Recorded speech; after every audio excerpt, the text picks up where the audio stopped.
Splitty City Slickers, welcome to Hank's Think Tank, covering the craziest and cringiest in MMA news for you guys, dude. For you guys, and expect a sudden announced call-in from Strickland at some point during this week, because me and Idaho got something cooking. We're cooking up some gumbo for you guys, dude. So look forward to that. But in sadder news, we've got this episode of the Think Tank will be full of sad, frightening, and downright bizarre reveals, including sudden retirements, Twitter hacks, political threats, settlement offers, pre-fight poisonings, and a dead streaming service. So get out your obituaries, folks, and start treading lightly and peeking around the corner, because you don't know what the Think Tank is going to hit you with next tonight. I got plenty of news stories, because I assembled a bunch from Wednesday onwards, and I have covered both the Combat Sports Week and the weekend, and I am putting them all together in a super special Sunday edition of Hank's Think Tank. So get ready. I keep your eyes peeled, ears open, because here comes the news. And I mentioned a bunch of sad events, a bunch of tragedies, a bunch of legal crap, the death of certain streaming services. But in lighter news, how about them Eagles, huh? FKC, FKC, FKC, fly, Eagles, fly. EAGLES, Eagles! Yeah! Oh my God! I could literally talk about this for 2 hours, about how the Eagles whooped the asses of the Kansas City Chiefs and blew them out of the water. Now, to be fair, Mahomes pulled out his devil voodoo magic at the very end in the closing minutes of the game, got 2 touchdowns in a row. That was a fantastic Hail Mary from Patrick Mahomes. He is very, very talented, Splitty City Slickers, but at the same time, he should have been that Patrick Mahomes for 3 quarters before that, because the Eagles smashed the Chiefs, destroyed them, just took their fucking braids and ripped them up. A fully sized human ripped the Chiefs up and then dropped them to the ground. Boom, skablooey, splatter. And then the Eagles left it for the vultures, because they already had enough meat. Yeah, let's go. Not only that, but the Eagles freaking made fun of the Chiefs at the very end of the game. The chant. They threw it in their faces, so, which is a racist chant, by the way, so fuck them. So there you go. Happy news. Happy joy here in Hank's Think Tank. For once, we got a happy update, but that's in football. That isn't covering combat sports. We got all sorts of drama, trauma, and general madness to unfold before you all, Splitty City Slicker. So let Hank the Tank get into his usual news cycle and give his absolutely schizophrenic takes and opinions on all things MMA. And if you want, you guys can have your own opinions on the Think Tank after I'm done disclosing them. But let me tell you, some of these scoops that I fished out of the Think Tank are going to shock and amaze you, Splitty City Slicker. So be prepared. Here comes the onslaught of Hank the Tank and his Think Tank. Here we go. First story.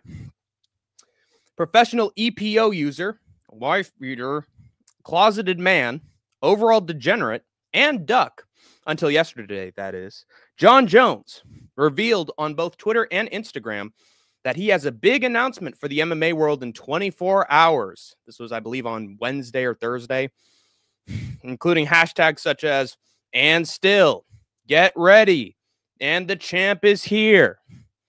I personally hate hashtags and Instagram Twitter trends, as well as Twitter trends. You never actually get the gist of what's going on with the trend until you're like 30 messages down in the message chain feed. Sometimes I feel more confused about reading the messages using the trend than I did before and could take it at face value. But whatever. Jones is starting trends on social media for a big announcement tomorrow. At least that's what it was at the time that I made the news story.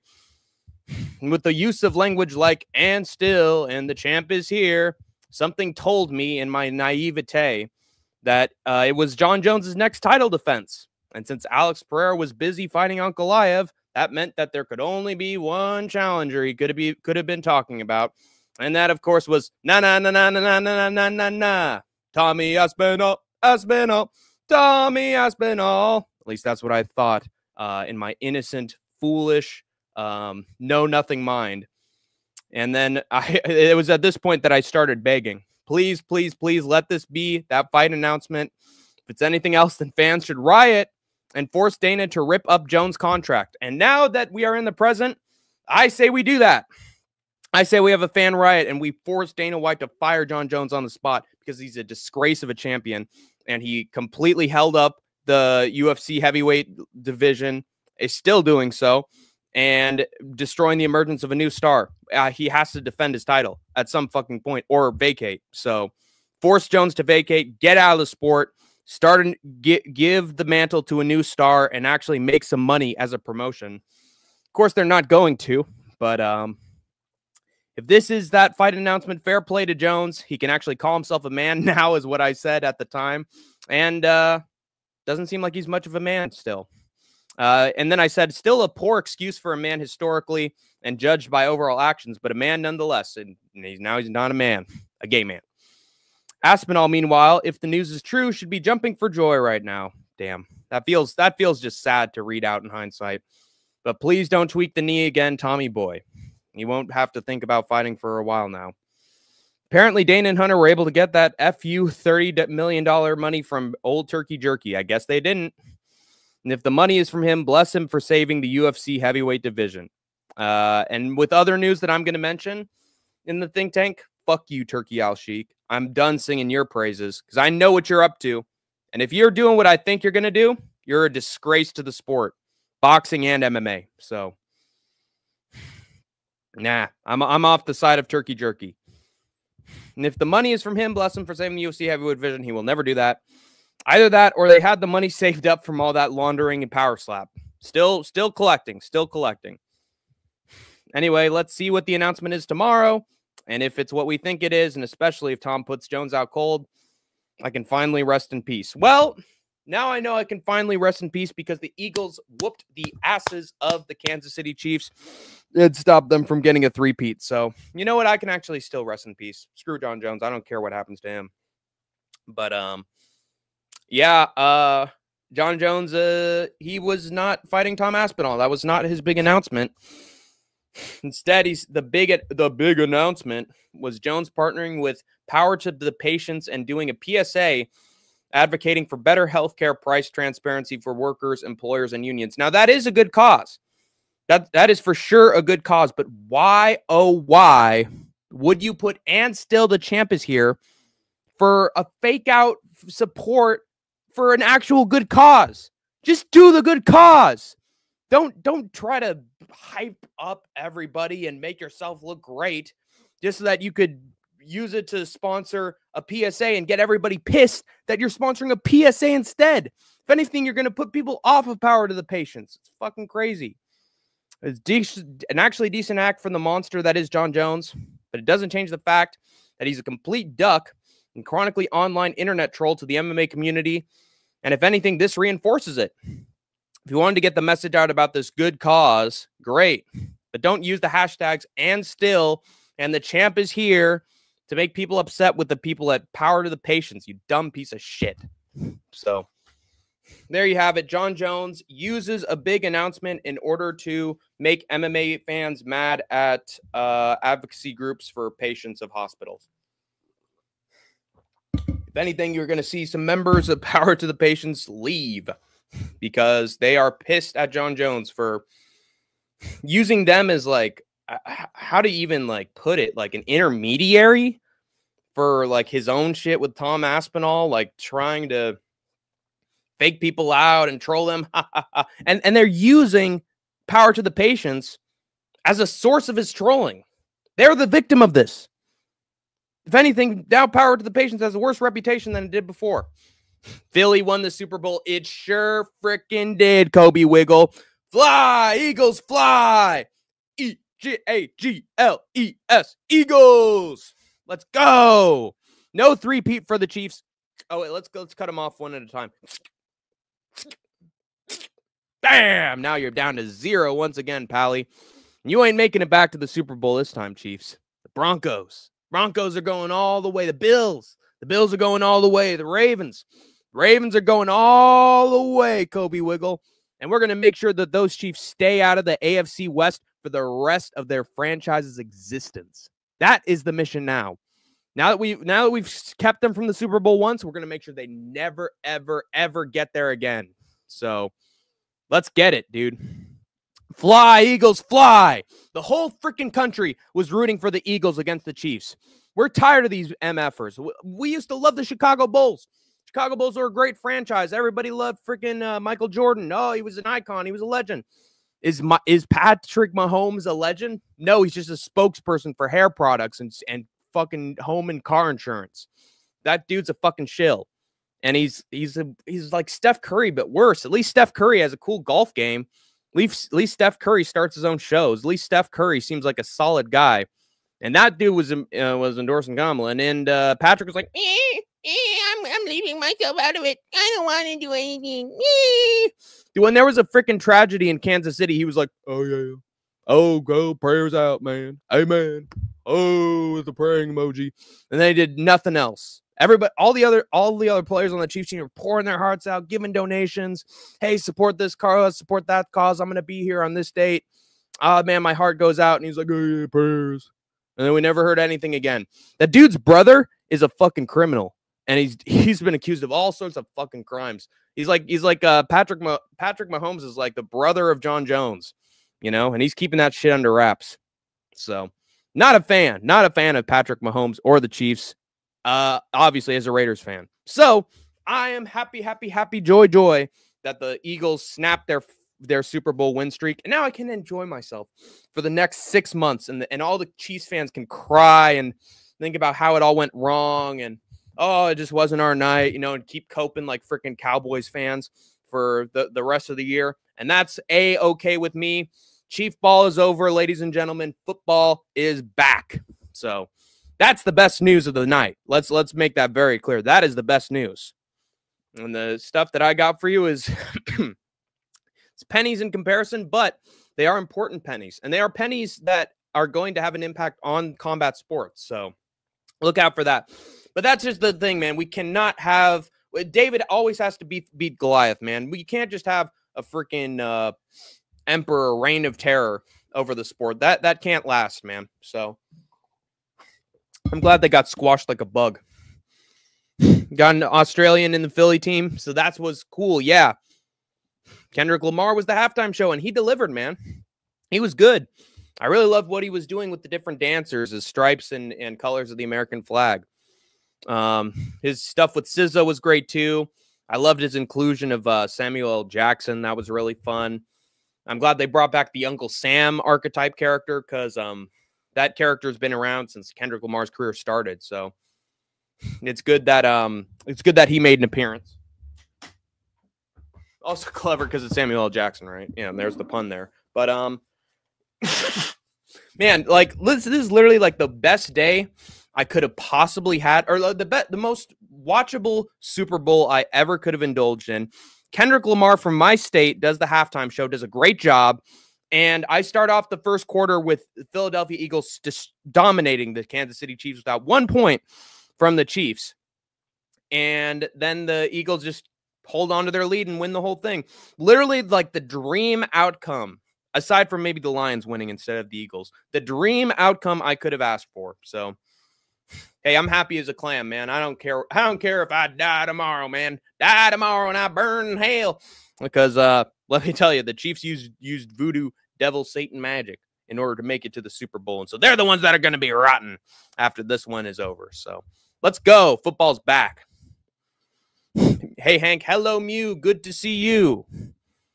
ESPN Plus subscriptions plummet. Yes, I will get into that story very, very soon, Kobe Wiggle, very soon. But yeah, I'm glad a lot of you guys missed my first piece of MMA news because it's just a stupid fake out from John Jones pretending like he was going to fight Tom Aspinall. And then next thing you know, the big announcement was him partnering with, to be fair, a good cause with a patient advocacy group to lower healthcare prices. But Literally, he was posting hashtags like the champ is here and still I will retain. Yeah. And then he faked people out and somehow got them mad at a good organization. So John Jones is just a dumb online troll, cokey internet troll who is ruining good people's names. So John Jones will never fight Tom Aspinall. He will vacate the belt like a coward, and we should get rid of him as the GOAT. Taylor Swift getting a rough cream pie. Wow. Yeah, the divorce is not going to be a pretty one, folks. The media is going to be covering it, and she's got a what was it? She's got a blank space, baby, and she is writing Travis Kelce's name. So, yikes. And in fact, she's going to stab him in the freaking neck with the pen. So, there you go. As soon as the Chiefs lose, that's when Taylor gets rid of him. Mark it on your calendars, guys. Mark it. I'm thinking like a month. I'll give him a month. Now the Chiefs fans are going to cry tonight. Go Eagles. Yes. E-A-G-L-E-S. Eagles. I'm so happy that I streamed tonight. This is just going to be a celebration at the Chiefs downfall stream instead of Hank's Think Tank. But there is this great video of, I think his name is, what is his name? Salanini or yeah, it's Nick Sirianni, the head coach of the Eagles. There's a clip of him from last season where he said, "I don't hear shit anymore, Chiefs fans. Bye-bye." And I've just been sending it to all the people who have been just arguing with me back and forth on YouTube, who are saying, yeah, you're just mad at history, Hank. You're just mad the Chiefs are going to get a 3-peat. We're just that good. How could you ever think the Bills could beat the Chiefs? And now I'm just get to rub it in their faces that they lost the Super Bowl. So screw them. Tank, bruh. Hey, Pulse, how's it going, man? I bet EDP 445 going to celebrate right outside of a nursery school. Wow. Good shit, man. Well, enjoy it. She can't be with a loser hassle. Exactly. She's even going to have a music video, and it's going to show Travis Kelce just sitting on a park bench. And then Taylor goes up to him. And then it's like Sparta kick. And then off he goes off the cliff. Hi, Hank. What are you doing? I'm reveling in the Chiefs' downfall, Amberly Rose. I'm reveling in the lack of a 3-peat, and the Chiefs it's all going to be all downhill from here. Patrick's going to be washed, and then we're going to find a new franchise aside from the Chiefs, a franchise that isn't in my freaking division. So I'm looking forward to that. Fuck, this was a long time coming, guys. Thank God. I can actually enjoy the rest of the year now. And trust me, guys, it's been hard. It's been a hard one to enjoy so far, but somehow I'm going to find a way strictly off of my hatred for the Chiefs. So happy, joy. Oh boy, we're going to get a banger from Kobe Wiggle with this one. Taylor Swift is going to break up with Travis because Travis didn't do good, because his Chiefs downfall, and Eagles going to be champions forever. And we're going to sing, "We are the champions, my friend," until the Chiefs quit. And we'll keep on fighting till the end. Do, do, do, do. We are the champions. We are the champions. No time for losers. No time for losers, Elon. Get out of there. Get out of the Treasury Department. You're not from here, Elon. You're a loser. We are the champions of the world. Oh, but Donald, please give me a chance. Ah! And off he goes. Off Elon goes. Back to South Africa, where the people of the country can treat him like they did Saddam and Gaddafi. Yeah, that was a stinker of a game for them. And I couldn't have been happier. Taylor can now go back to supporting the Eagles. Yes, sir. Oh, dude. Can you imagine she breaks up with Travis so he could get with Jason? Wait, who was the other guy? What was the other Kelce brother? Oh God. Yeah, Jason. She can get with Jason instead. That makes sense. Oh, I'm sorry. I gotta leave you for your brother. Dude, I can't help it. The chesticles, man. They're fantastic. Hey, what's up, Andrew B? But yeah, she's swapping Kelsey's for sure. Andrew B. Yes, sir. Hi, Andrew. The whole community's here. I'm happy. But yeah, mark it on your calendars. Play the Eagle Rock song. Fly, Eagles, fly. You're the best in NFC. Fly, Eagles, fly. Fuck the Kansas City's three-peat. EAGLES, Eagles. Yeah, let's go. Indeed. Yes, sir. Sorry, Travis. Jason's getting all the action tonight. Oh my God, that was fucked up for me to say. But it's true. She's got a blank space, baby. Anyway, next piece of MMA news for everybody. Yeah, I just came home from a Super Bowl party. Everyone wanted Chiefs to lose. Yeah. I mean, unless you're living in Missouri, then can't blame you for being happy the Chiefs lost. And especially in the way they did. No more fucking close games that the Chiefs win by 1 point. Sorry, Chiefs fans. Time for you to go to bed. Yeah. Time to sleep off this loss for 6 months. As you cry tears onto your Arrowhead pillows. And you rip your Taylor Swift posters off the wall. Ruthless by Hank. They are ruthless to us. The Chiefs were ruthless to the sport. Fans were ruthless to everybody. Just assuming they're going to win. Like they're God Almighty. Like fucking Drake fans. They deserve it. They absolutely deserve it. Unless you're a humble Chiefs fan and you're just like, oh, okay, hey, we won. Yeah. I mean, one of these days we're going to lose. You know, no, they're just like, oh, yeah. Next Super Bowl. Time for us to win our next Super Bowl. You know, fuck them. Arrogant assholes. I haven't seen the Super Bowl win from my team in my entire fucking existence. So you get 3. No, you get 4. So screw you. That's my opinion. Halftime is bad, but like it. Yeah. I wouldn't say it was bad. I think it had some meaning to it, unlike other Super Bowl halftime shows. So for that, I have to give it merit. But yeah, Kendrick could have definitely done more. Went through the hits, sort of. Anyway, let's get to our next big piece of MMA news. Let's actually talk about combat sports. I mean, if you guys want, you can just talk about the Chiefs' downfall. But for the rest of this thing, I wouldn't mind it, honestly. But I'm going to get to my next piece of MMA news. We finally found where Kevin Lee fits into all this. It's in the direct path of a short right hook after faking a knee during sparring.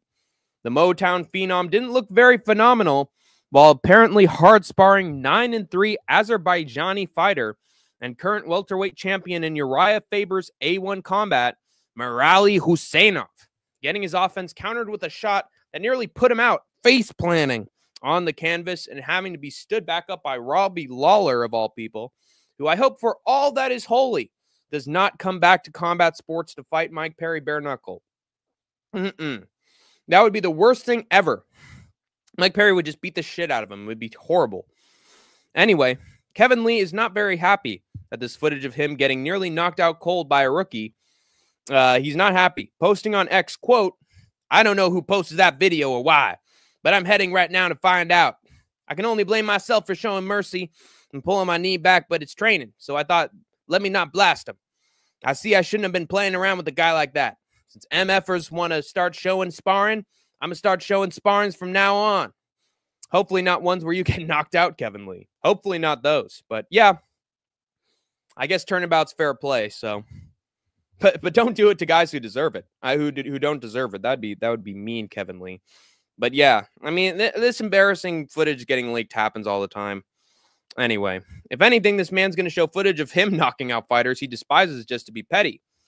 That is where Kevin Lee fits into the social media. It's where he fits into all this, guys. Okay? Leaking embarrassing sparring footage of other people.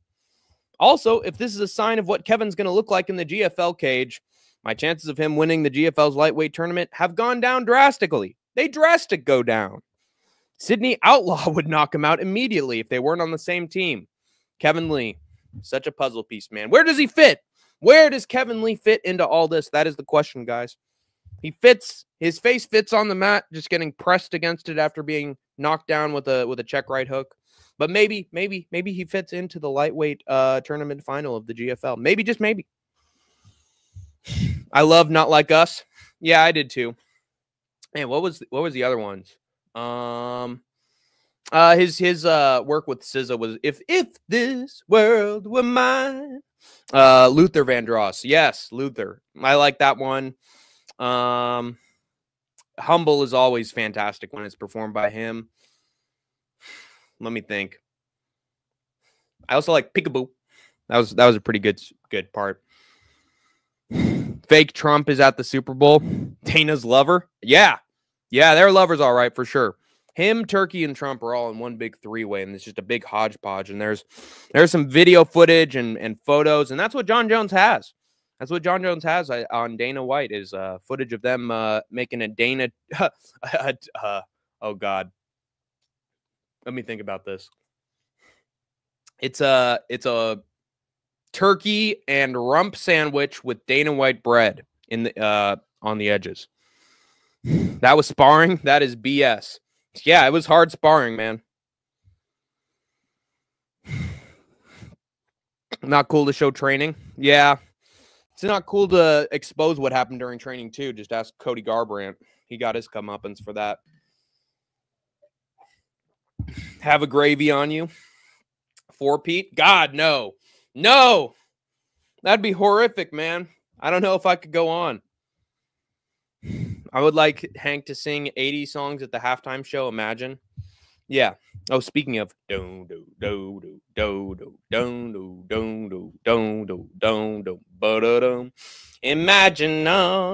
there's no heaven. Boom, boom, boom, boom, boom, I wonder if you can.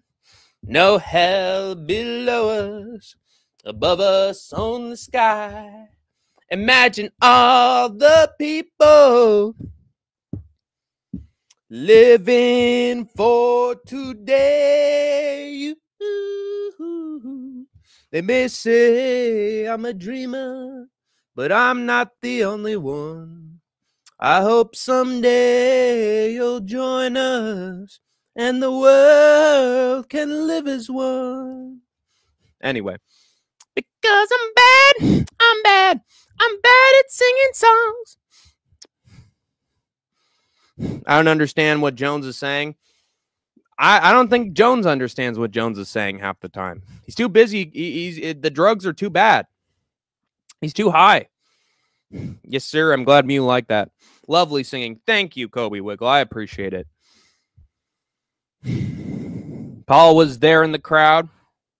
Man, I hope Patrick Mahomes just winged a football and just bam, just went right off his head, man. I hope it gave him CTE. I hope it was really cold outside, so the football was like hard as a rock and it just bounced off his chin in particular. I sang that with you. Thank you, Amberly Rose. How did I do? Did I mess it up? I think I butchered it a little bit. It's 'cause I got a little mucus in my throat, but tried my best with that one. Strange days indeed. And no one would tell me that it would be like this. And no one would tell me boom. Strange days indeed. Lions all the way. Yeah, for sure. Lions all the way, man. Next year. There's always next year, man.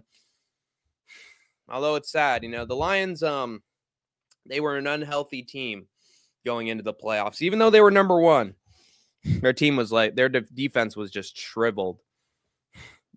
Although I am happy that the Commanders beat them. Super happy the Commanders beat them.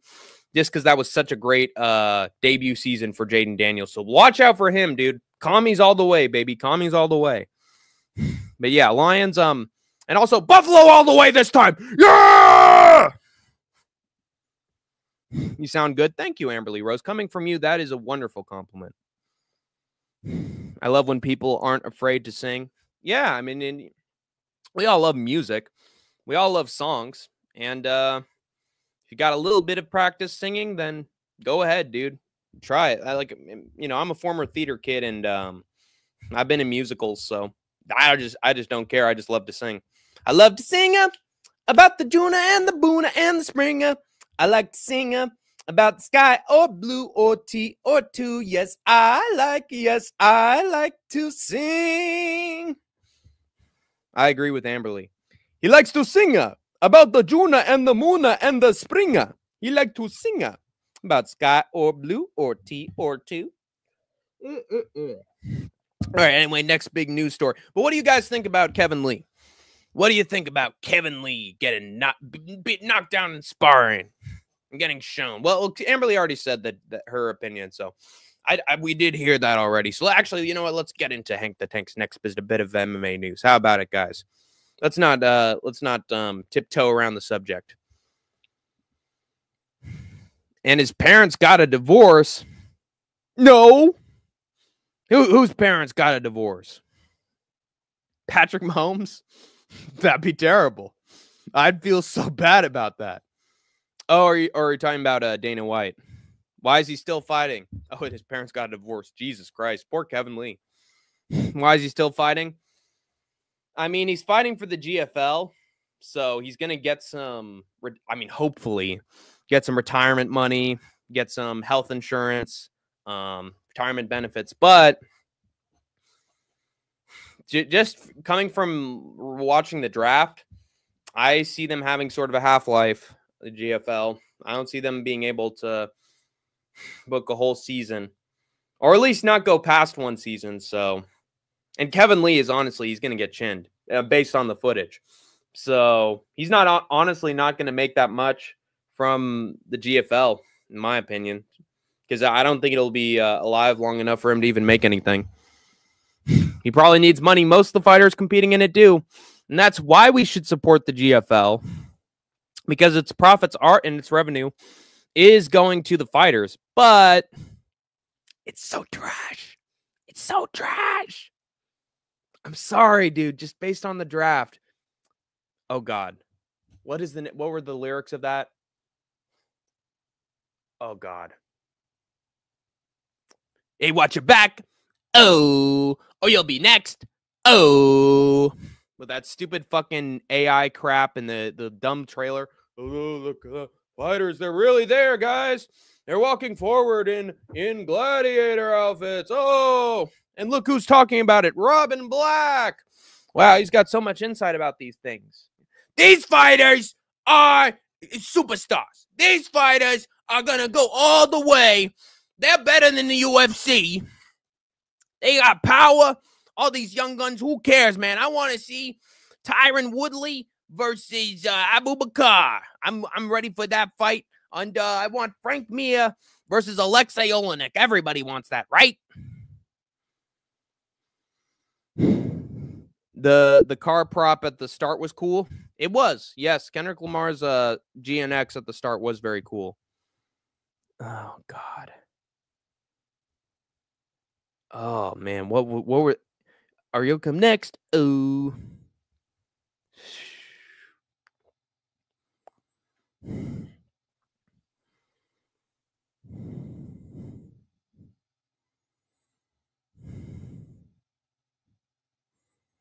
God, what was the name of that? Right, I don't mind other promotions. They just need to get people interested with more promos, advertising, etc. Yeah. But the fact they're not hiring, drafting young talent for their first picks, I mean, that takes away from the prestige of it, oh, these teams actually don't want to win. They just want name value and talent or talent that's known, and that's going to result in a lot of guys that don't have it anymore, and that's going to hurt. GFL, or you'll be next. Yeah. God, what was the name of that song? Fuck.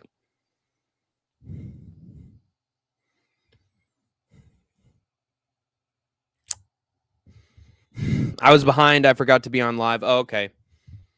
Storytelling about the fighters and making people get to know the fighters is the key. That's true. That's true. If they have a good marketing, then they can they could find some success, but I don't know. What happened so far in the story? Oh, well, John Jones, he faked out defending against Tom Aspinall. So he's a piece of shit, but, what else is new? And then Kevin Lee got knocked down in sparring badly, got face planted. So that was rough. I just meant finding, telling fighters' personal story, Andrew. All right, now I'm on a mission. I'm on a quest. GFL draft.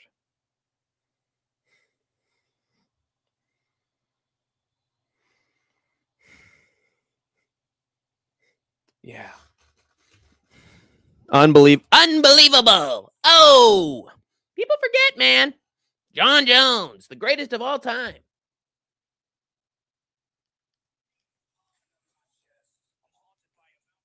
Oh, my God. Oh, yeah, here it is.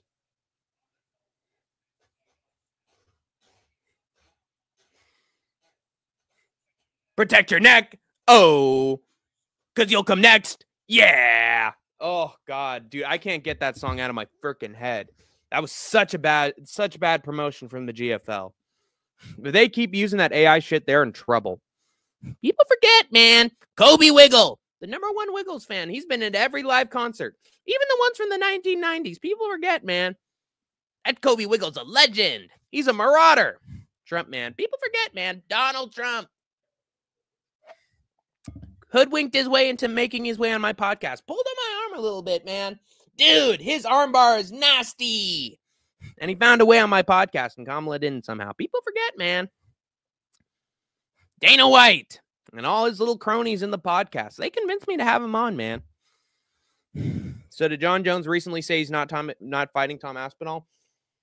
He hasn't said that he's not fighting Tom Aspinall, but he's literally trolling people into thinking that he is, and then he just pulls the rug out from under us. So the fact that there's been no announcement from the UFC yet, and John Jones is like, ugh, he's like laughing at us right now because I think he knows he's going to retire, and he's just trying to extract as much frustration from us as possible before he vacates the belt. So it's annoying. You got my early comments. Thank you, Andrew. Jones won't ever fight him. He won't. I'm calling it. He's never going to fight him. Taylor seems pissed on the cams of the Super Bowl. I love it. I love it. I hope she shed some tears, man. I hope she did. I hope she comes up with some new writing material for her next album. Because that last one was shit. So she needs something new. She needs something fresh in order to get back into the spotlight, So glad she found some more material. And listen, I like Taylor Swift. I like the early years of Taylor. I like her Folklore album is really good. 1989 is just a classic. Oh God. I'm gonna read this actually. I'm fully gonna read this because I'm interested. Let's look at what Kobe Wiggle has shared with us because I'm sure it's an absolute gem. Protect your neck. Oh, because you'll come next. Yeah. And the next member of the draft is fucking who is it?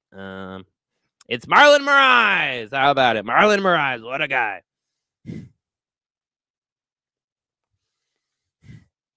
All right, hold on. I got I'm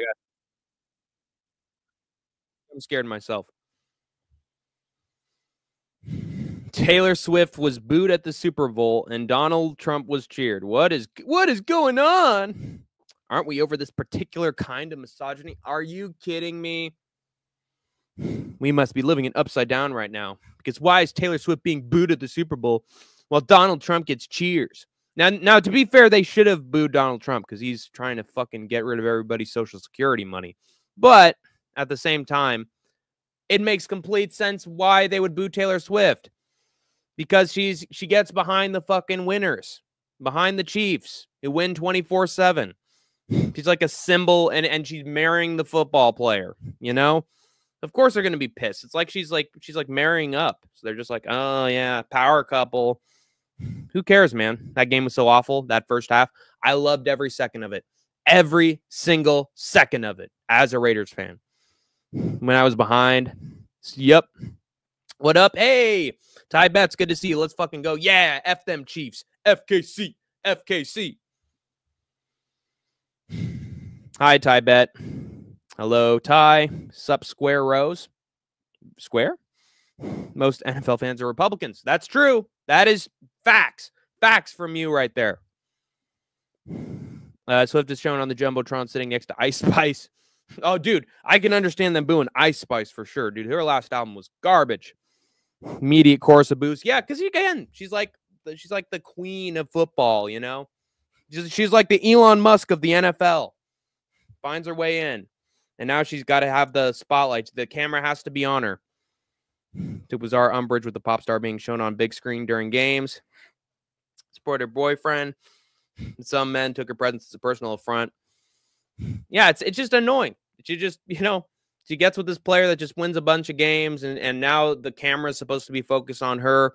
Dude, there were points where they showed her more than Aaron Rodgers at a Jets game.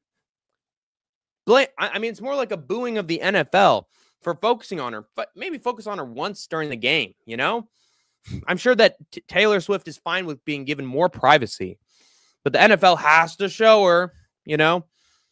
So screw the freaking screw the NFL for making her a big focus. Like that's not even entirely Taylor's fault, but the overabundance of footage of her in the NFL. Dude, there's probably fucking hours of her on NFL film archives. It's sort of a disgrace. Loved every bit of the Super Bowl from the Eagles highlights. Based Kobe Wiggle. I know that happened. Square. A Square Rose. Kobe Wiggle, what's good? Couldn't call you Thug Rose. Yeah, that would be an insult. I'm the best. I'm the best.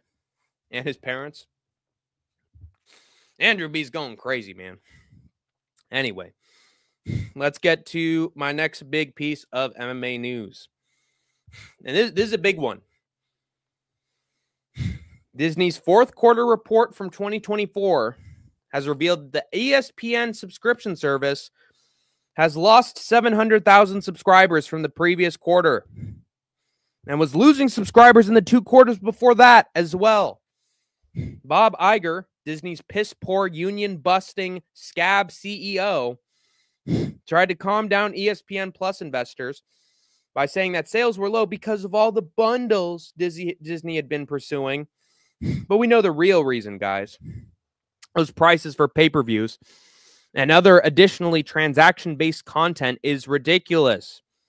And I hope during UFC's negotiations for its new media rights deal, and in them kicking the elite ESPN to the curb and partnering with another streaming service like Netflix or Prime Video that can actually allow their fans to watch their pay-per-views at a manageable price or no price at all, because we're done with pay-per-views, guys. We're in the 21st century.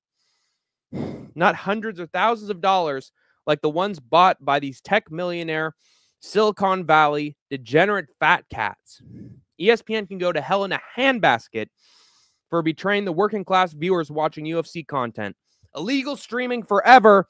Come back, meth streams. Come back when the MMA world needed you most. Please. So, yeah, ESPN subscriptions are plummeting. They are flatlining, I should say. 700,000 subscribers lost in a quarter, dude. The fucking rotten prices. Just pricing people out. Garbage, dude. So I hope UFC hooks up with Netflix or Prime Video or someone that actually knows what the viewer wants and can give them their content without having to charge outrageous prices.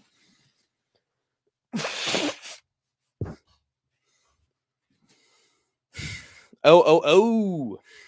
Baby, come back. You can blame it all on me. I was wrong, and I just can't live without you. Baby, come back. Look what I sent you on Discord. Oh, boy. Kobe's very happy right now. And I can't blame him, honestly. Oh, my God. I'll get you, my pretty, and your little dog, too. Oh, poor Tay-Tay, man. That toupee is, like, falling off with a little more stress, you know? I watched 312 on Meth Streams in Spanish. There's a Spanish version of Meth Streams? If so, let me see it, man. Let me know what it is. Also, me and Idaho have some streams where we put them on Discord as well. If you want to become a member of this channel, only $2, you can watch a bunch of streams that Idaho and Hank the Tank share on of WWE, MMA shows. We're going to most likely be streaming a bunch of content on the Discord. Probably Idaho streams more often. So that is a benefit of becoming a member of the channel. Did you notice they bleeped out cursing? Hank? Oh, did they bleep out cursing on UFC 312? Or was it the NFL? Who was it? You know, Raw is on Netflix. Yes. Raw and lots of WWE content is, in fact, on Netflix. Actually, can you tell me what my account says on Discord? I can't find my account. I tried to re-download it, and it went to my really old account I was locked out of.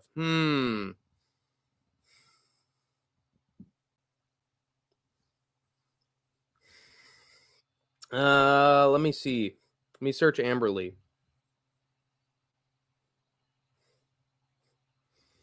Yeah, it's okay. So here's the thing, Amberly.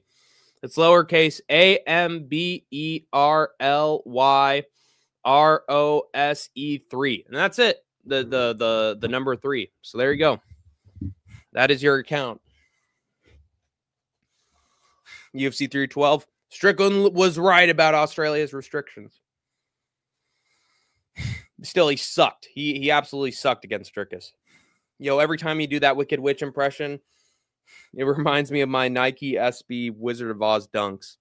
Oh, I'm glad I bring you back to that. Look again on Discord.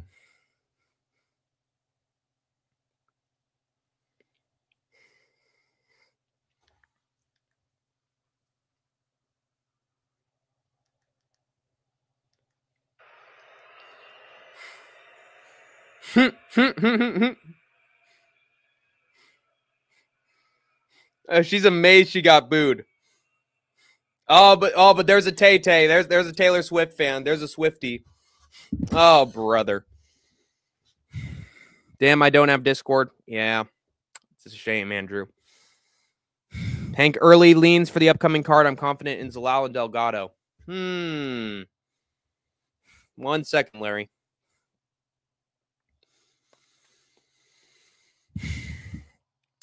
Or do you mean locks? Yeah,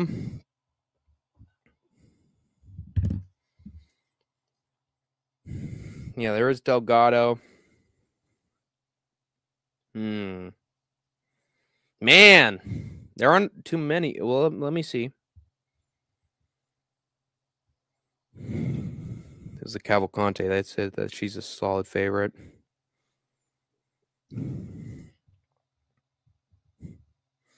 99 Misha Tate beater, yeah.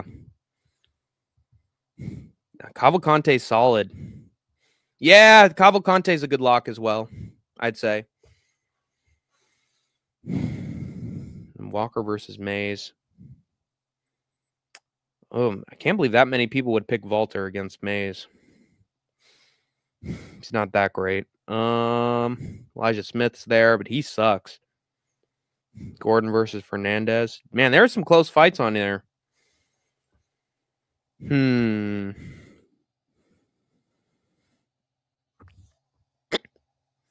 RoboCop. Why not? RoboCop. Go with RoboCop in the main event. He's super talented. Yes, it is that. It is that. That is the name of it. Thank you. No spacer. Yes, that is. This is exactly how you spelled it. Strickland did just enough to lose rounds. He never does enough. Ty Betts was terrible. Has terrible taste in sneakers. Hey, that's mean. I didn't know about that tie. My sneaker collection is fire. I'm sure of it, dude. He could humble you with that. I'm so sad about Strickland. He should have done better. Yeah. The dude just does not know how to put out a heavy output of strikes. Just no killer instinct. And the match him good with my clothes. I got no doubt about that. You look sick in your profile picture, brother. You look good. Rodolfo Vieira gets the sub this Saturday. Hello, Western Mass Climber. Vera is washed. Not going to lie. Yikes. But Tua, I hawk Tua on your opinion. And he has every right to do so with that. I'm a Swift fan. Yeah, she's pretty good. Cavalcante is a confident pick, but fuck betting women's MMA. Yeah. I get it. Who else?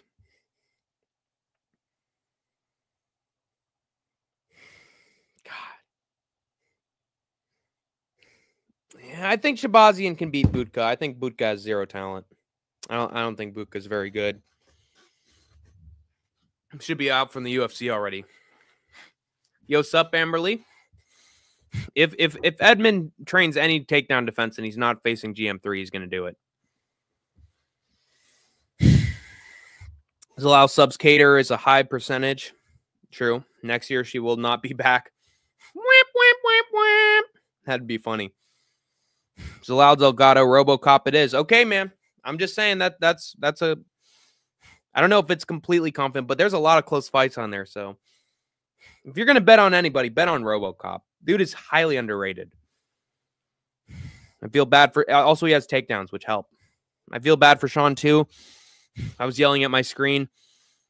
I yelled at first and then I knew what was going to happen, so I just sort of also I was on stream for like 7 hours, so I got tired a little bit after a while and I just accepted the outcome. West, Andy, Larry, Matua, and Square Rose. All OGs. Yes, sir. He was being too nice and friendly with DDP. Well, he thought he could out-teep him and out, 1-2 him, but he just couldn't find his range, honestly. The difference between the first fight and the second is that Sean was actually landing on Dricus. The thing is, DDP was really rushing forward against Sean in the first fight, but in the second fight, he let Sean come to him, and so I allowed him to counter a lot of what Sean was doing and block his sort of weak combinations. So Dricus played it smart and kept himself on the back foot. Did you see Strickland talking about being grateful and not caring about the result? And that's the way it should be. I mean, he's already won his belt. He's made his money. He's had his money fight with Dricus in the rematch. What more does he have to fight for, He doesn't have to be sad about it. I was thinking HD ain't your buddy right now. What are you talking about? Who's that? I'm out. See you, Andrew. Cavalcante is consistent. Accurate, sharp striker from outside. She has great timing. I would be grateful to be a millionaire also. Yeah. The great point from you. That's exactly what I'm trying to say. I think Estevam should be able to wrestle Aguilar based on the Mendonça fight. Yeah, it makes sense. That makes sense. I'm sick of Cruz. Well, don't worry. You don't have to be sick of him anymore. Now you'll be happy he's gone. Are you all right with yourself? Yeah, I'm all right. I'm having a great day. You think Cruz would realize his highly active style is exactly what caused all these inevitable injuries? Yeah. Dude wasn't able to switch it up after 20 years of doing it. Yeah. But these old men, they forget about themselves over time or they take a lot of time off. I think when he came back against TJ and beat him, he thought he could never have ring rust ever again.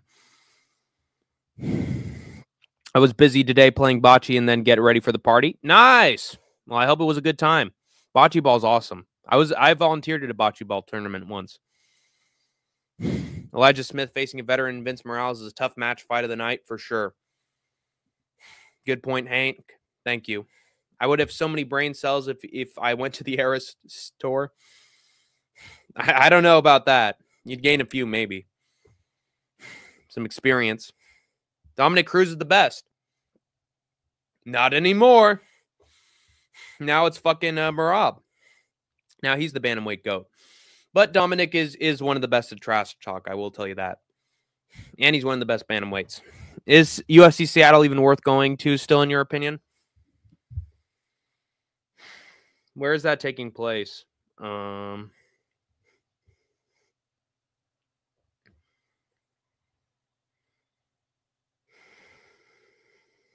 take a look. It's in a book. Reading Rainbow.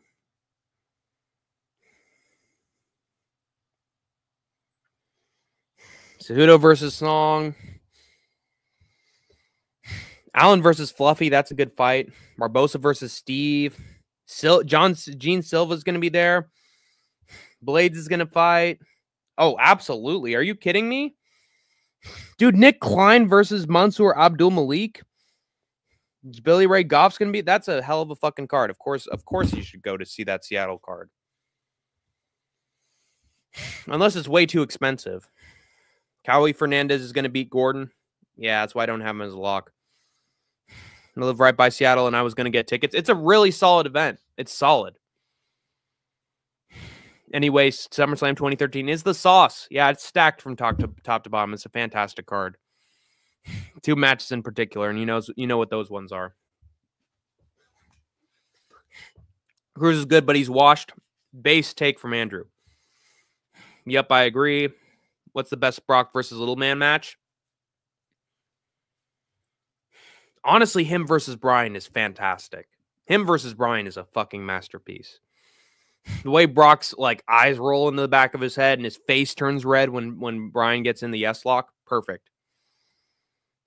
Hank, when do you guys do trivia? I saw you last week. Is that something you're doing weekly? Yes. Takes Idaho a little bit of time to get guests, but if you want, you can come on the show.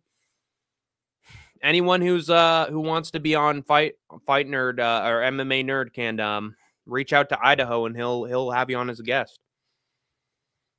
Seattle, Washington, Lowell, February 22nd. It's hard to say which is the best, but my favorite has to be Brock versus Punk. Brock versus Styles is also close. Brock versus Bryan is great as well. Ludovic Klein got a tan. He would be the most handsome in the UFC. I don't know about that. Idaho did anyway. Were you there? I was on one of them. Brain fart. Do you think UFC should do more in Australia? I guess. I don't know.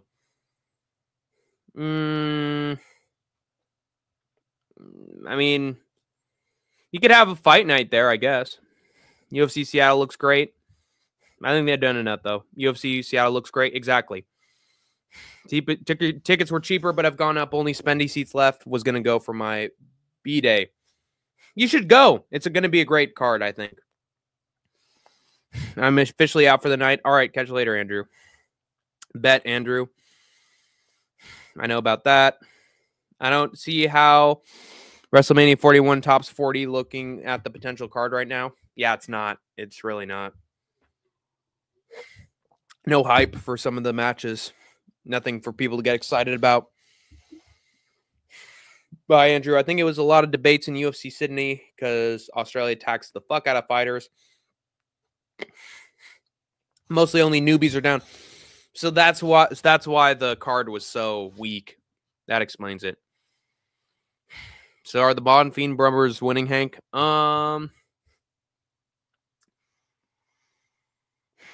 Let me take a quick look at that. I'm so happy I'm going to be seeing RoboCop soon. Bonfim versus Sadikov. Sadikov's solid. I know he had a draw with Borshev, but who did Bonfim face in his last one? Vink, and it took him a while. Sadikov's probably going to beat Bonfim. I might change my pick, though, but we'll see. Then Gabriel versus Chaos Williams. I think Gabriel's going to win. I don't think Ismail's going to win. Petrosky is a good underdog, not going to lie. We'll see. Armin Petrosian and Cody Brundage, yeah. Yeah, he's solid. He is solid for sure. I agree. I haven't even looked at the next card me either, honestly. Damn. Mania 41 is one of the latest manias in all time. April 19th and 20th. I guess they have time to build it up, but they need some time to build it up. It's shit so far. So yeah, they have a pretty long time. I hope they do. Larry Petrosky gets subbed. Interesting. Them's fighting Woids. Anyway, let's get to Hank's next piece of MMA news. So very strange things are happening with UFC lightweight contender Dustin the Diamond Poirier's Twitter account. Stay away from it at all costs, Splitty City Slickers. It has been hacked by an anonymous group of scammers trying to get Poirier's fans and anyone else following or viewing his Twitter account to invest in a bullshit crypto meme coin, promoting the crypto scam under the online guise of the former interim lightweight champion. It didn't take long for Poirier to respond to these tech punks' takeover of his Twitter account, posting on his Instagram story point blank that his Twitter was hacked. The hackers seemed foreign as they're posting messages saying, Ibo Kral and our goal is not to disrespect DP. We are just trying to have fun. Chill. Lowercase, lowercase, lowercase. Although Dustin Poirier has claimed to be back on his Twitter account and successfully kicked the hacker out on Instagram, I still wouldn't touch his account or all his other socials with a 20-foot pole. No diddy. For about a week. Who knows how his hackers are getting into his account or potentially the accounts of people messaging, replying, or following him.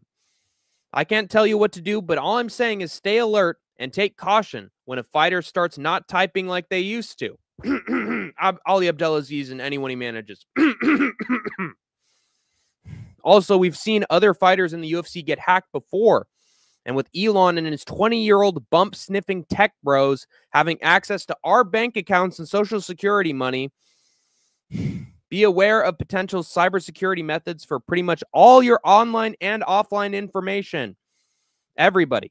And make sure they're reviewed and approved by enough people to use. So be careful, guys. Be careful. Cannonier's going to win. I just looked. Nah, man. RoboCop, man. RoboCop all the way. News. Oh, no. Chill. I know. That's like the opposite of what people should be doing. They should be freaking out that hackers have control of their favorite fighter's Twitter account. Fucking idiots. But I hope we see a dream match with Pena and AJ Styles at Mania. Ooh. That's one of the ones. Yes, sir, to that. Yes, please, to that. I'm a big fan of that. But yeah, man. Hackers in Poirier's Twitter account. Hackers in the UFC's account sometimes. We are in an age of lacking cybersecurity, everybody. And general security of private information. So make sure to double check the locks and have some two-step factor authentication, or else some of these fucking hackers and scammers and little internet Swiss Army knives are going to get into your account and start messing with your stuff. I like Cannonier. RoboCop might be too big for Cannonier. He also has great grappling as well. And I've never really seen an exchange where RoboCop got, I mean, apart from like what? Who was it? Shitty Nujaqwani cut him open at some point. A guy with one punch, a knockout power. Bruno Ferreira knocked him out once. But, I mean, if Cannonier exchanges with RoboCop, I think RoboCop's going to win the exchanges. You can't, dude, fucking Kyle Baralho was able to outstrike him. And his first big stand-up fight was against frickin' Paul Craig. So I think RoboCop's highly underrated. Trophy. You and Skate get along sometimes. He's Idaho. It's the fight fan. Yeah, we now get along most of the time, honestly. I think the videos and the interviews are really helping us bond a lot more and just have fun with the channel instead of being so serious with it. So yeah, we're doing all right, man. Hot take: Germany's name for the Chamber pay-per-view. No Escape is actually a better name than the gimmick name. They have their own version called No Escape. That's pretty damn cool. That's cool. Probably give some flashbacks to some of their citizens, though. Jesus. RoboCop is good, definitely. For sure. I just think he has a really good chance of winning. I just think if Kyle Baralho can outstrike Cannonier over time and Imavov can knock him out in the 3rd or 4th round, I think Jared's chin is dying, sort of. Leaning RoboCop, definitely. I just think there's going to be a moment where they're trading and then RoboCop, boom, right. Boom, right. Boom, another right. And then it's just like over against the cage. Yeah, they don't call it the Chamber because reasons. It's not the gas one. It's the elimination one. Jared is too old. To be fair, RoboCop's no... Actually, he is sort of a spring chicken, but he just looks really old. Dude, if you put RoboCop and Jared Cannonier together and you ask them which fighter was older, they'd probably tell you it's RoboCop, and they'd be wrong. He will get caught. I think RoboCop has fantastic. I think he's fantastic in the clinch, in the pocket boxing. Yeah, his age is catching up too, unfortunately. Jared has like 20 kids. I mean, you'd think that'd be a source of motivation, but over time, you got too many little brats. It's going to start to take a hold of your mindset. Jared caught his crystals though, and his cute little gorilla hoodie. RoboCop looks old. Yes, I think Cannonier versus RoboCop is a pick'em. Yeah, but I'd bet on RoboCop if I were betting. But I'm not saying you guys should. Just saying that's how I personally would go, just based on both guys' positions in their careers. RoboCop has an inconsistent chin. Yeah, but when's the last time Jared Cannonier put somebody out? RoboCop's chinny at times. He's chinny when frickin' Bruno Ferreira knocks him out. Who else has chinned him? RoboCop is an old-faced young man. But overall, RoboCop has the edge skill-wise and size-wise. So I don't know who wins. I just don't think that Cannonier has the power anymore. Who was the guy that slept RoboCop in Dana White's Contender Series? In Dana White's Contender Series.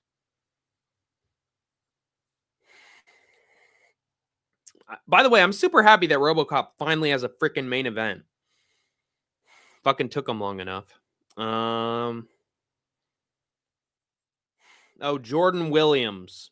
But that was from way back in the day, man. Dude, he beat Cody Steele in grappling in 2021. That's crazy. Armin, Split. The only guy's really beaten him is Bruno Ferreira, and it was a random counter left. But we know that Bruno Ferreira has power. Jared really does believe in crystals and energy. Okay. He's been playing too many Sonic games. And with the crystals, I will have all the power. What does pick 'em mean? It means, pick one or the other. Flip a coin. It means it's even. Even fight.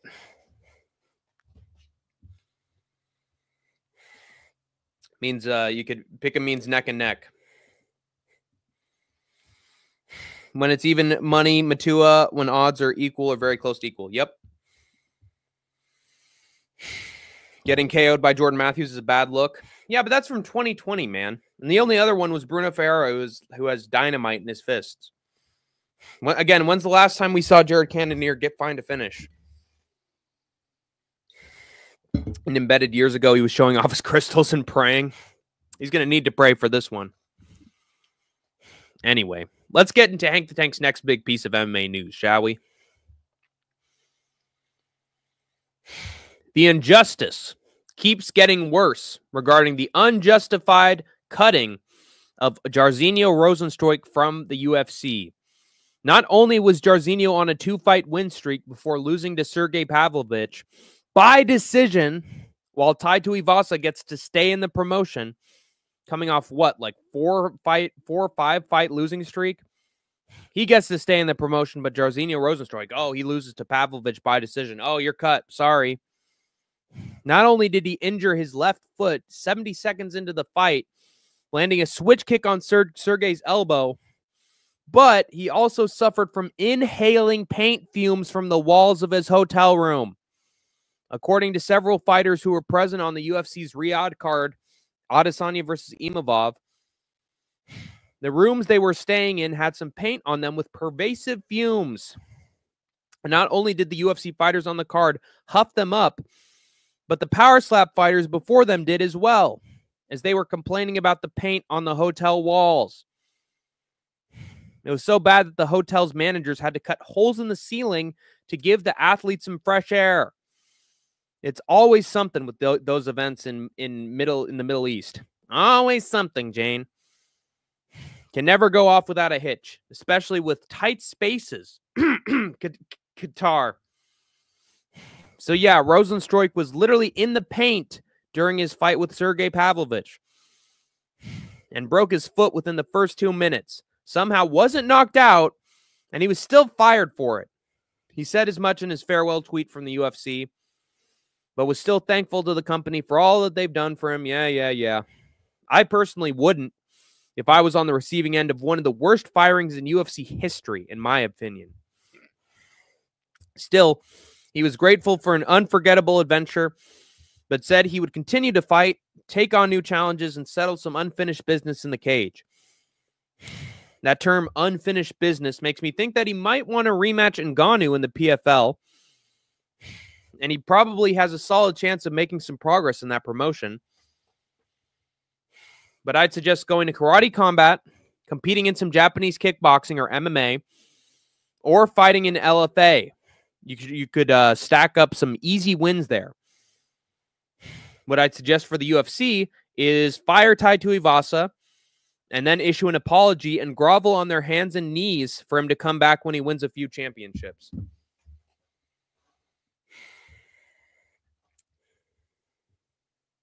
Anyway, that's my news. Fucking Jairzinho Rozenstruik huffing paint fumes before his fight with Sergey Pavlovich. Breaks his foot on his elbow like a little over a minute into the fight. Doesn't get knocked out, keeps his chin, and then gets fired by the UFC. Like, you tell me why they fired Jairzinho Rozenstruik. I can't tell you. Thank you, Larry, Boberry, Fee-Fi, Fo-Ferry. Larry, subscribe to Fight Fairy, guys. During his middleweight debut. Man, that must have been ages ago. Oh, dude, Tom Nolan did great. God, yeah, he sure did. Did not see that coming, dude. I didn't expect him to not only not gas in that fight once, but look fantastic on the feet and have all sorts of different angles and like not be chaotic in the slightest. He out-technicaled frickin' Slava Claus. I mean, who frickin' sees that coming? Rozenstruik was screwed for sure, but at least he'll make some money outside the UFC. He's a big enough name. Power Slap. Now you know it's legit. Yeah, because Power Slap said so. The money laundering scheme. People forget, man. You know, lash moves, man. Yeah, he broke his elbow or his arm at some point, and then came back and won a fight. People forget, man. The Red Fox. You know, lash moves. Israeli fighter, man. He's carrying Israel on his shoulders, just like Yahoo. Rozenstruik didn't go hard, though, in the paint. Came close, though. Yeah. He should have gone harder, man. Harder. 5'6". Sami Zayn, man. Beat Gunther. Ultimate Intercontinental Champion. Ultimate underdog. How'd he beat him? Just like Tyler Bate and Ilya Dragunov. People forget, man. Oh, interesting thought. I definitely think he obviously still has it. Yeah, duh. I don't know why they would get rid of him. Rosenstruik's too old to be thanking the UFC. He should denounce them. Yes. Just like Francis. And do what he can elsewhere.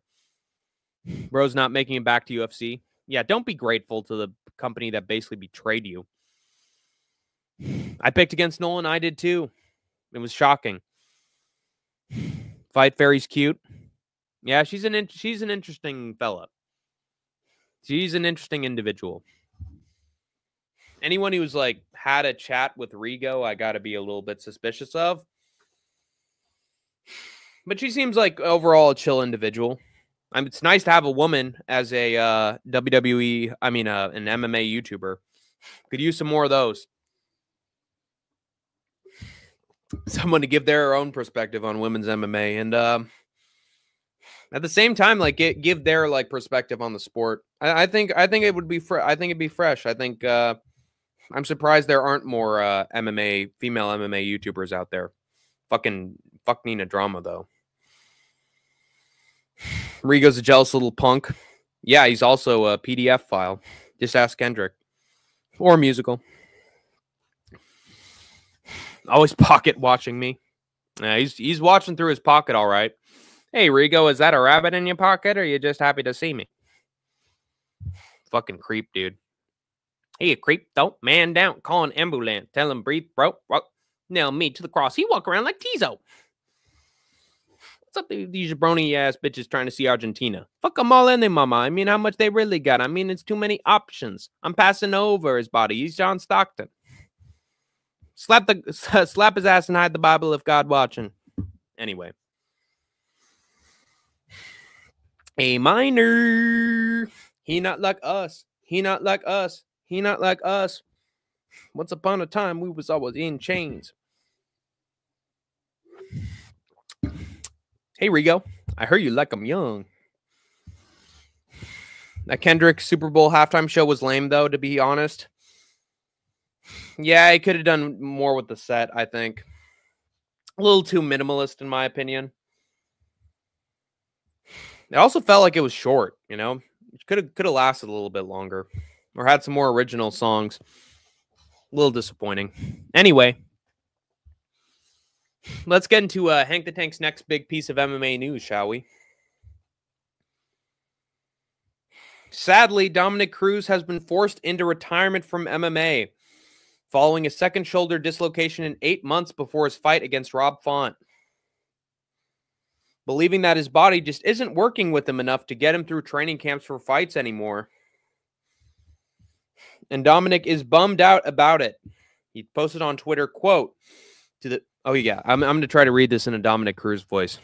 To the fans worldwide, I have poured every ounce of myself into this sport for the last 25 years. I was really hopeful for one final fight, but unfortunately 2 shoulder dislocations in 8 months called an end to this guy's career. I gave everything I had and put into preparation and training into this fight, focusing on my cardio and my body for my past year, dummy. But sometimes the body just doesn't cooperate. It doesn't cooperate. The pain isn't as bad now that my shoulder is back in place, but the second dislocation was far more complicated than the first. The sport has been everything to me. It's helped to shape who I am. Thank you to the UFC for building this platform and paving the way for fighters like myself and so many others. The UFC broke barriers to set the stage, not just for us fighters, also for every MMA sports organization that followed them across the bridge, created throughout politics in order to allow our sport to take place legally. Lady! You'd put that in all caps for some reason.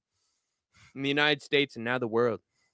I'm incredibly grateful to everyone who booked tickets, hotels, and flights to support me. Thank you all for being there through every moment, every victory, and every challenge. Keep talking. Keep talking. You've made this journey unforgettable.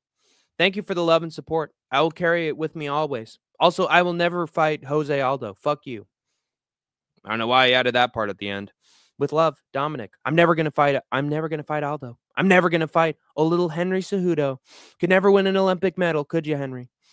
You tried, and then they gave you a false decision versus DJ. Gave you a false decision against Mighty Mouse, and then here you are, pal. Here you are. You start yapping. You start yapping on Twitter, pal. Now you got Ali Abdelaziz doing the messages for you. Why can't you do them yourself? Looks like I have to shut you and Ollie's mouth both at the same time. Except I got the shoulder injury, and now I can't fight you, Henry. I can't have the rematch. I can't fight you, Aldo. I will fight Uriah Faber. Oh, wait, that brings me to my my last section of it.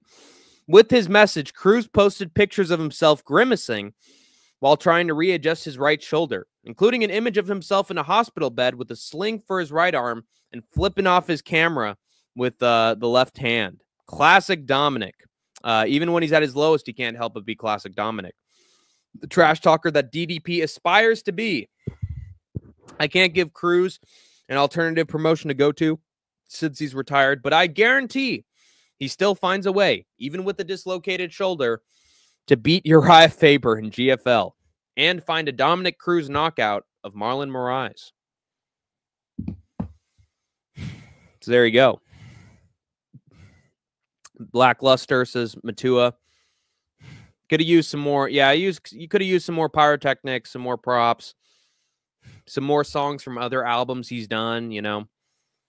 I was expecting high concept shit from Kendrick, and I got a little bit of it, but not as much as I hoped for. Best part was Samuel L. Jackson. Now I honestly think that Lil Wayne would have done a better job. So, looks like Kendrick was wrong in that regard. Shadowbox like Dominick Cruz. Yeah. I'm figuring you out, pal. I'm figuring you out. Here I go. 1-2. 1-2 from Dominick Cruz. Overhand left. And here he comes. Here he comes with the right. Oh.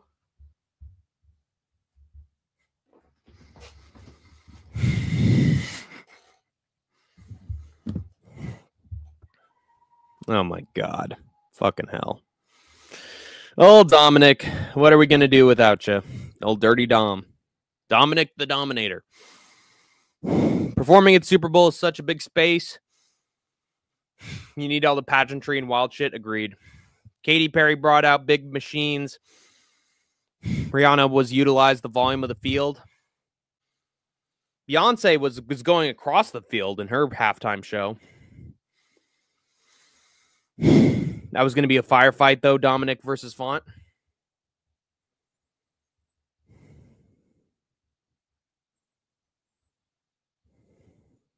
Sorry, I got to put something in. Thought of something genius.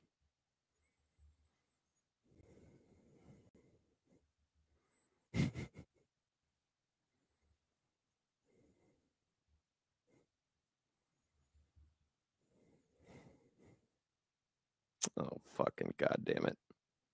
All right, anyway. Super Bowl performances are interesting. Depends on who's doing them. But I don't care, man. Kendrick allowed the Philadelphia Eagles to win, so I'm happy. RHCP and Bruno Mars is still one of the top Super Bowl performances. I'll have to rewatch that. Also, Prince's Super Bowl performance. Come on. During Broncos versus Seahawks. Black Hippie Era was Golden Kendrick. I guess. I missed the halftime show. Wayne probably would have more sport-centric anthems. Yeah. Kendrick's performances are best in a museum setting. That is true. That is true. Prince was top 2. Janet Jackson with the titty epic. Yeah. Gonna have you naked by the end of this song. Oh! Don't look, children! Oh, please! Somebody think of the children! Whip, whip, whip, whip. That is legendary shit. All sorts of shit happens at Super Bowl halftime shows. Except Kendrick's, apparently. Favorite WCW match? Ooh, that's a good question. You know what it is? And I think you're going to be shocked when I say this. It is Magnum TA versus Tully Blanchard. I Quit match at Starrcade 1985. Dude, that is one of the greatest matches I've ever seen. One of the most brutal matches I've ever seen, and all they needed was one prop and a mic. All they needed was a chair and a microphone in a cage. And they produced one of the most brutal, dramatic, shocking matches of all time. And it's timeless. It's only like 11 or 12 minutes. But it's probably the most visceral match WCW ever produced. It is fantastic. Amazing pick. That match was practically an actual fight, and that's what wrestling's supposed to be. Wrestling's supposed to convince you that it's real. That's one of the matches that probably came the closest to ever doing that. I got 2 turntables and a microphone. Where is that? I got 2 turntables and a microphone. In the world of chimpanzees, there was a monkey. I've died now with my candle made of wax, and I'm choking on the splinters. So you walk out the door. I'm a loser, baby. So why don't you kill me? Call myself. Kill the words if you can't relate. How are you? I'm doing all right. I'm almost done. Almost done with my news cycle, and I'm gonna watch that Tom Grossi video about the Chiefs and Packers and the Eagles fans to the Super Bowl. It's going to be priceless seeing that smug smile get wiped off the Chiefs fans' face. So looking forward to that. I want to see Tom perfectly portray the Chiefs fans' worlds falling a fucking apart. I can't wait for that. Anyway, next piece of MMA news for y'all. Uncle Fester, known by some as Dana White, has revealed in a Forbes magazine interview that one day he plans to get rid of the UFC's media section of reporters and interviewers and replace them entirely with influencers, with actual MMA journalists buying tickets for the events and 20-something influencers directing the conversations and what information is revealed by the UFC and its fighters. Now, instead of media people asking if Sean Strickland has staph on his arm, Nina Drama will ask him what his shower routine is like. Just a gaggle of laughs and double entendres. Golly gee. And with Nina's recent IG Live with Sean Strickland, where she's trying to stop him from mentioning the MMA guru, this decision is going to be such a win for the fans when it comes to freedom of speech, right? Because that's what Dana cares about so much. Right, Uncle Fester? Except when you and the staff, no Diddy, actually get asked real-life hardball questions, in which case you want all those men and women in MMA media gone from the events so you can spin the narratives you want to spin, but these smooth-brained, old and new money degenerates support and zero pushback to anything you say. Speaking of which, it's time to push back, Splitty City Slickers. Dislike the podcast interviews paid for by Dana White. Rightly critique these know-nothing influencers undermining of the sport. Get them out of the media section, these fucking influencers, and let actual sports journalists take back control of our press. First Amendment, brother. Yee! So there you go. Fuck these influencers. That's what Dana White wants to replace them with, just like Elon and his little fucking 20-something tech bros taking control of government. Now Dana wants to do it with the fucking press. Nina Drama and all these garbage fucking interviews with zero experience.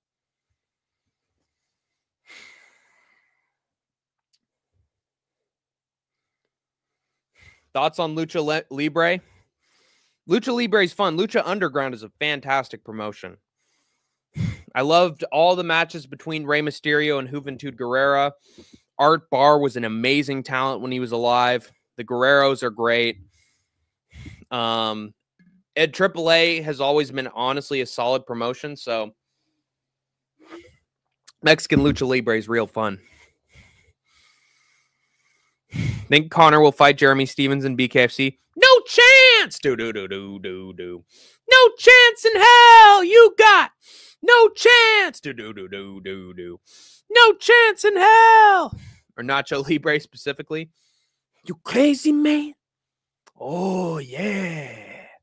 Take it easy. Ty Betts? Yeah, that is my childhood. Matu is shocked at this news. Nah, Rose, I think Stevens gets Mike Perry.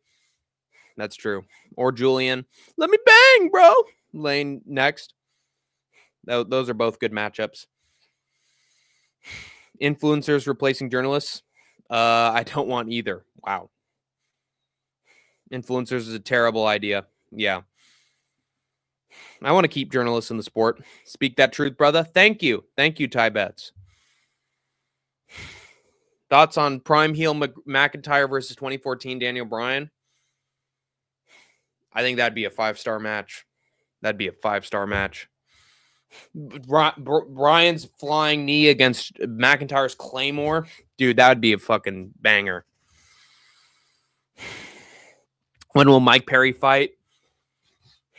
He was thinking in a few months' time.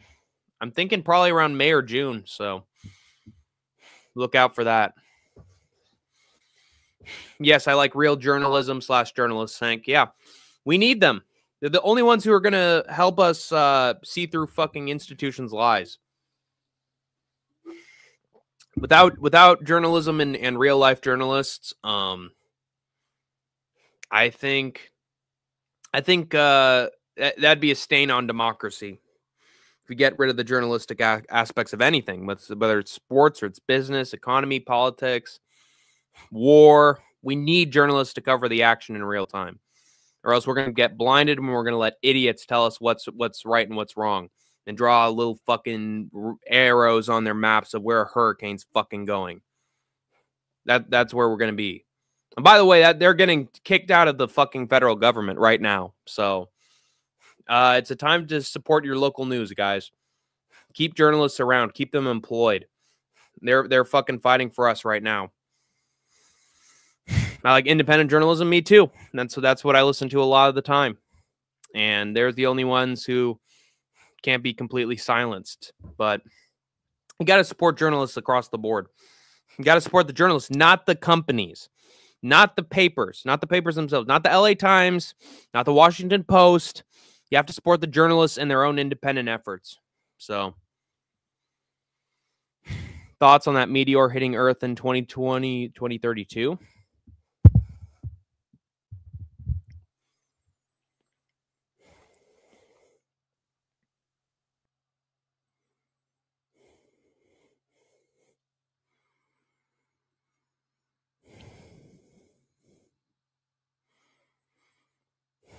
Experts are saying you shouldn't worry, so I wouldn't worry about it, Kobe. Ever seen The Interview? Yeah, where they go and interview Kim Jong-un.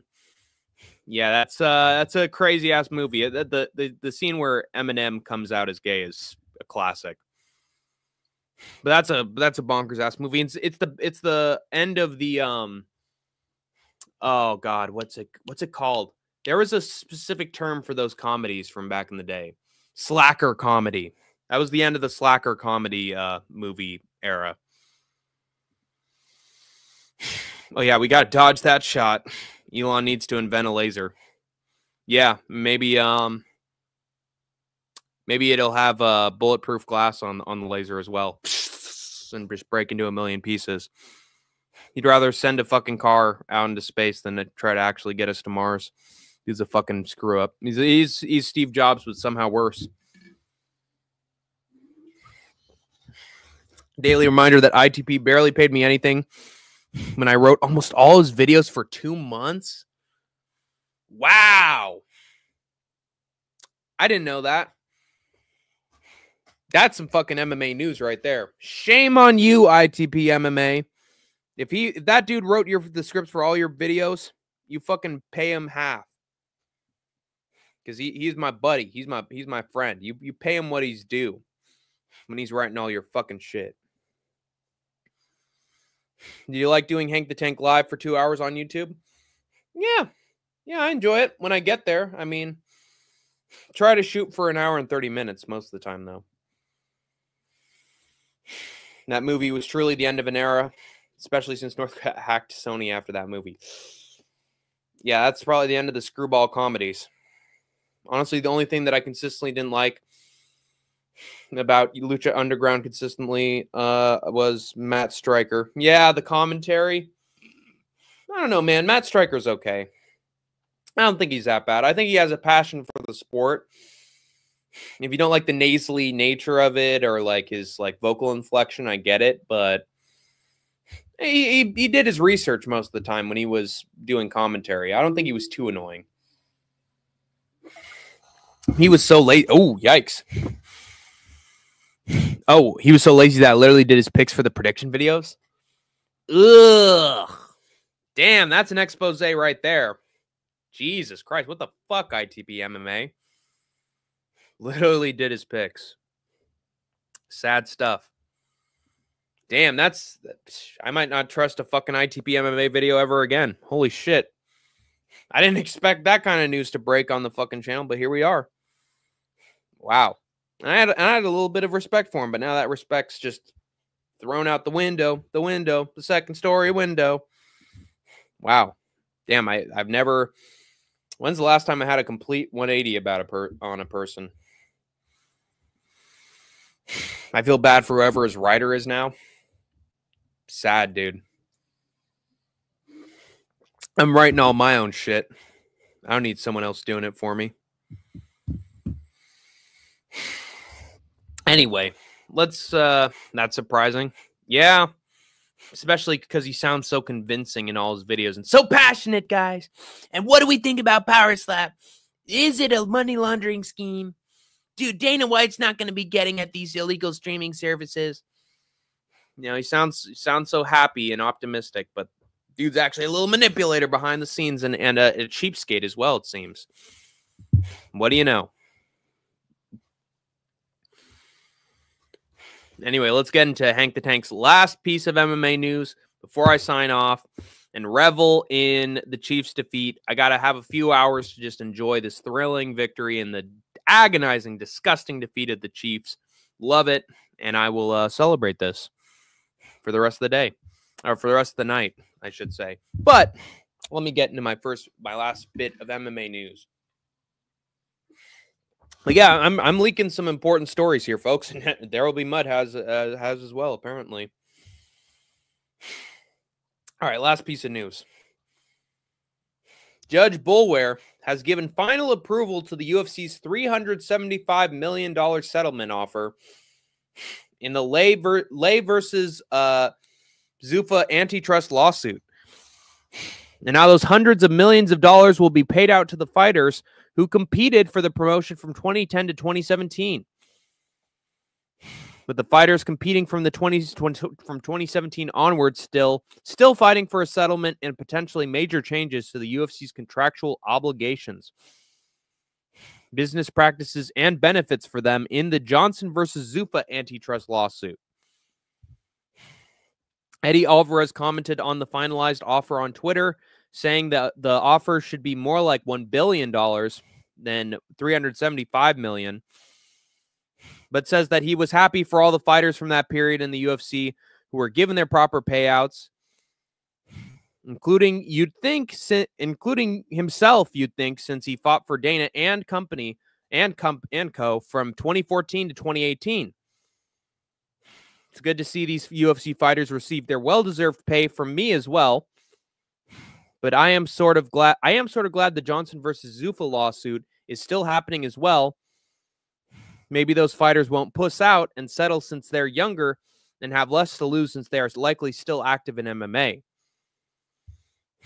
In worse news, though, and this is important, the CEO of Endeavor and TKO Group Holdings, which owns the UFC and WWE, Ari Emanuel, has claimed that the Sport of Boxing's Ali Act, which prevents boxing promoters from enforcing unfair contracts or business negotiations on their athletes, is bad for the sport, and that he doesn't know what's going to happen with it now that Dana White has a plan for boxing, and TKO is kicking the tires on getting more serious about the sport, as heard on the Pat McAfee show. Never let this weasel on the air again, Pat. Or actually do so that he reveals all the evil shit that Dana and the UFC are planning to do. Because a lot of journalists, lawyers, and fans in the boxing community are freaking out about this. They're going fucking crazy. stating that the UFC is going to use its ties to the current president of the United States to try and repeal the Ali Act through Congress before they get into the sport of boxing and have influence over it.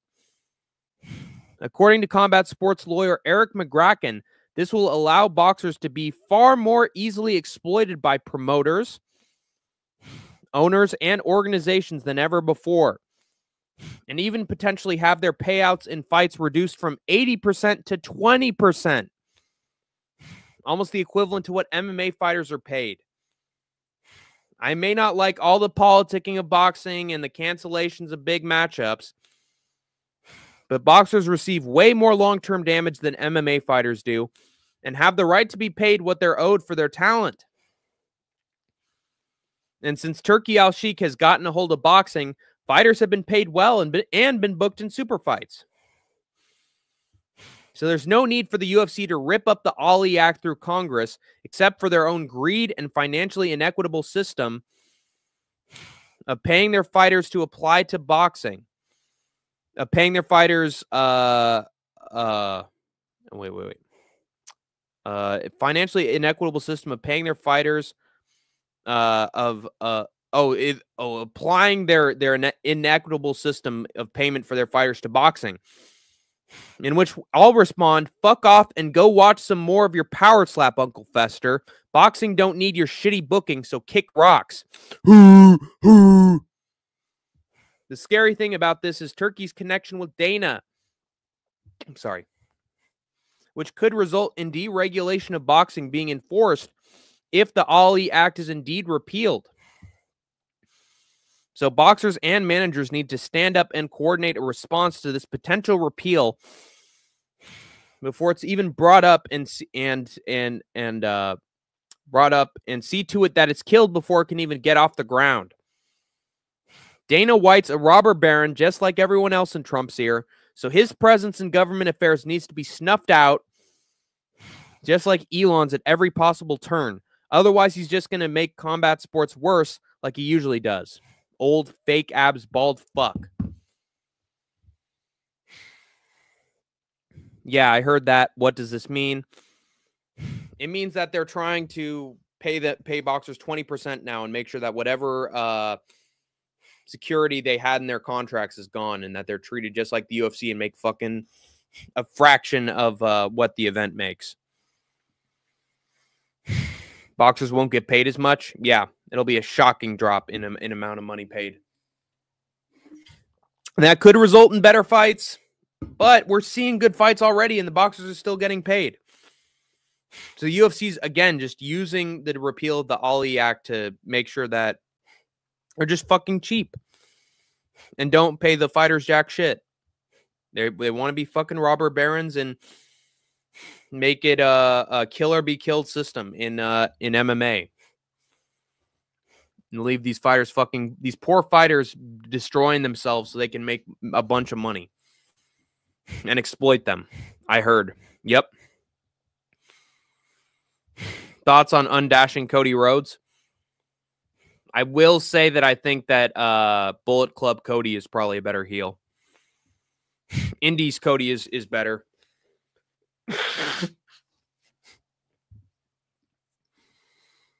Damn, that was hard on Dana. He deserves it. He's connected to the president of the fucking United States, and he's basically just using him to get whatever he wants. And he's trying to fucking exploit boxers now. Dude does not have a moral fucking conscience or a moral bone in his body. So, and he's promoting power slap, which is absolute garbage. The dude's lost his damn mind. Is it called the Paradigm Shift or the Death Rider? I think it's the Death Rider. Let's see.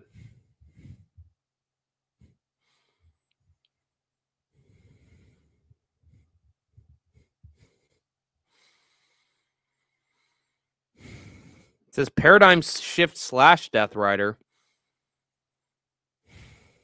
And is referred to as Death Rider in New Japan. It depends on where he is. I think it's the Paradigm Shift right now. It's the Paradigm Shift now. But yeah, Dana White's trying to fuck over boxers now. Ari Emanuel is too. I'm sick and tired and not being sure what to call it. Yeah, I agree. This is the biggest debate since Yanni Laurel. Yeah, for sure, man. History in the making. But yeah, I think that's it for Hank's news cycle, for Hank's Think Tank. Are there any last comments from the live chat before I head out? Did you enjoy the show? Or what stories stuck out to you? Is none of it as important as the Eagles destroying the Chiefs? Let me know, guys. Best SummerSlam? Ooh. Let's see.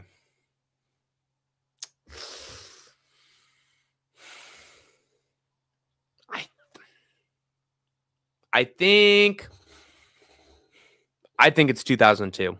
I think it's 2002. It's a classic. Opening match is a banger. Middle's the banger. Brock winning at the end is good for the company.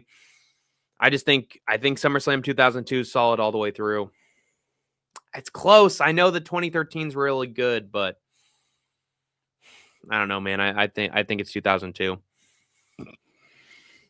I love all the stories. I'm happy to hear that, Kobe Wiggle. I'll keep them coming. No, I enjoyed the show. I'm glad you liked it, Amberly Rose. I'm glad you liked it. I like when you stop between each topic, by the way. I try just, so that there's a chance to talk with the chat about other stories as well. Or about what's going on in their lives, Gives a chance to have some improvised dialogue. 2002 is better than 2013. There you go. I'm right. Favorite WWE SmackDown? Ooh, that's a good question.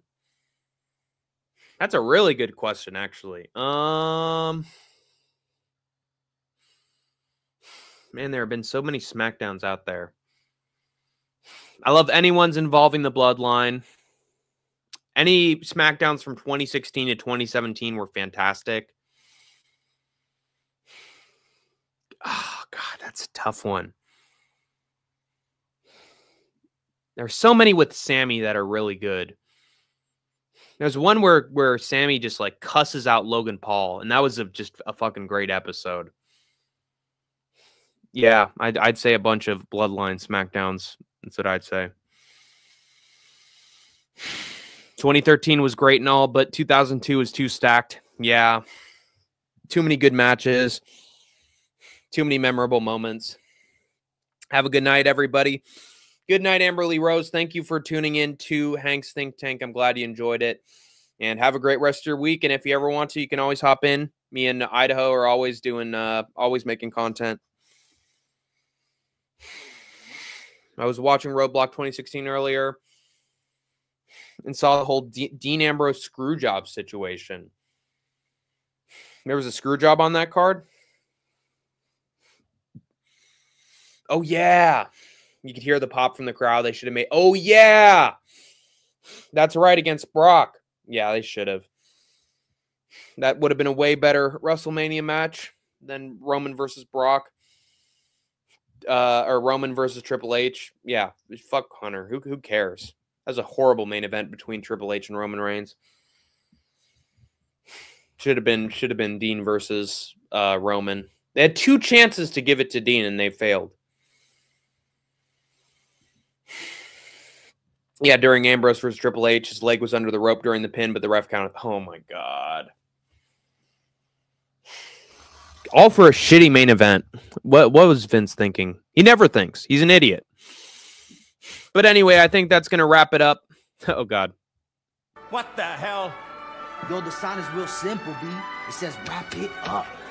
Wrap that up, B. I don't think that's a good idea. Man, you want some too? You better wrap it up. You better wrap that gavel up, B.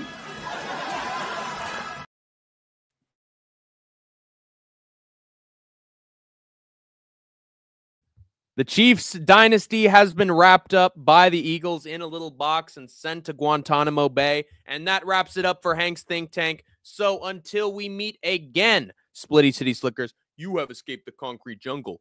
For now, protect your neck. Oh, because you'll come next. Yeah. And then here's what you do. Okay, I'm coming in. And this is how Israel Adesanya boxes. This is how Israel does it. And with the right hand, and he comes in. And a little leg kick on top of it. And then he just comes in with the little dodgy moves. Oh, yeah, that's right.